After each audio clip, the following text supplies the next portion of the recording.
Oh, yes, indeed. I am going to attempt to draw a pangolin. Now, for those of you who don't know, Jamie's favourite description of a pangolin, I'm not sure if it's hers, but the one she uses a lot, is that of a crawling artichoke, which is exactly what they look like. I, as you all know, am an excellent drawer. And so I'm going to draw you a pangolin. Are you ready? International Pangolin Day. They are an endangered species. And while I draw it, I will tell you that there are a number of very good people around the world doing quite a lot to make sure that they survive. Many of them actually live where Chitwa lives in Zambia. And they look something like this. The scales are used in traditional medicine. I haven't planned drawing this at all, so you'll just have to bear with me, well, as you always do, very kindly. And the scales they obviously are just made of keratin. They're not actually used for anything useful, or they can't be used for anything useful because they are purely keratin. But they're very easy to kill, and apparently they taste quite good. And they're easy to kill for a human being because, we obviously have the tools to do it. If they are, however, caught by a predator, say a leopard or a lion, they roll themselves up into a ball, and they're almost impossible to break open. This is turning out exceptionally well. I'm quite disappointed myself. I was hoping to give myself a bit of a laugh. The back leg is definitely not going to be what it's supposed to be. Something like that, I think. It's got to lie. And look at that pangolin. I think that's quite good. What do you think, Chandra? Yes. Yes. Let me just label it. Pangolin. Shall I sign it? Yes. I'm not quite finished, of course. What's the date? 18th. There we go. Gorgeous stuff. The pangolin has got a very long tongue. It's a pity to have ruined it like that, but anyway, there we go. And their favourite food, of course, are ants, which look like this.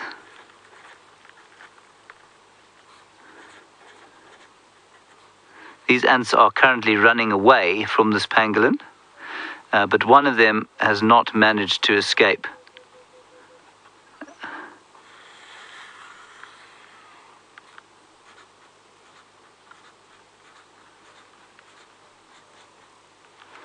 That's it screaming, you see. It's been killed, and it's going to end up in the gullet of this pangolin. So we get a clean shot for everyone's Yes, screen. there we go. Clean shot for everyone's screen grabs. A beautiful pangolin.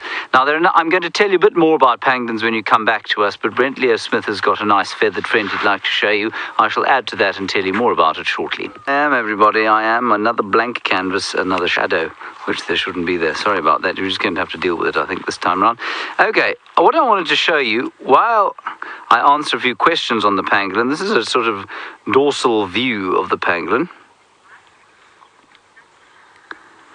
Grant, you say, are pangolins anything like anteaters? Well, they are anteaters. They're not like, they're not like any other sort of anteater, I suppose. They're not like a giant anteater of South America, and they're certainly not like an aardvark out here. This one looks like a crocodile, actually. My drawing skills, I'm afraid, have deserted me. But I'm about to show you something quite astounding. So bear with me, and we have a few questions about these pangolins. And Karen, you're wondering, I think, all the way from England, what the scales of a pangolin are used for. They're used for all manner of medicinal purposes. Now, there are 4 species of African pangolin, and there are a few species of Asian pangolin, and it's the Asian pangolin that has driven, I think, the demand for scales of the African pangolin. Yes, there are 1 or 2 people out here that will use the scales for traditional medicine, but I think it's largely they're used in Asia, and once again they have absolutely no function or scientifically proven purpose for medicine whatsoever, and they're used for a wide variety of ills, a little bit like a rhino horn, which is used to cure everything from colds and flu to trouble with balding. Apparently very, very few people will actually use them for impotence or for as an aphrodisiac, which is what everyone used to think that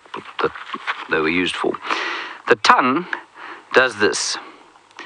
Vanessa, while we draw the tongue here, you say, is it sticky? It is. Now, I kid you not, this is where the pangolin's tongue lives.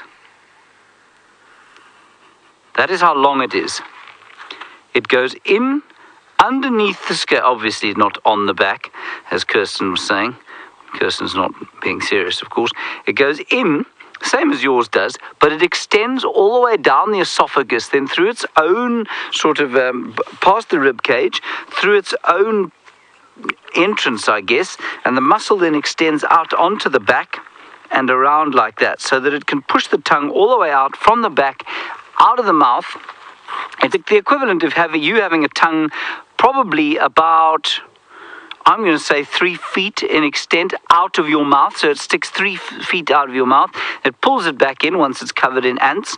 And then it pulls it through down the esophagus. And as it goes down the esophagus, it goes into its own tube and scrapes the ants off.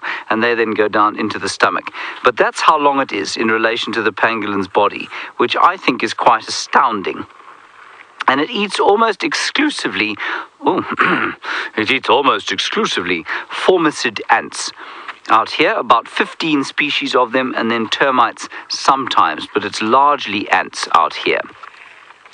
Now, Afro, you're wondering what they're made from. They're actually made from exactly the same sort of stuff as rhino horn is made from, same stuff as your nails are made from, same stuff as the horns of a cow are made from, same stuff as this over here, which is the covering on the horn of this wildebeest that is very kindly agreed to be my pen holder. And it's keratin. It's an utterly indigestible chemical, but for a few more digestible to human beings, it will come out in exactly the same form that it went in.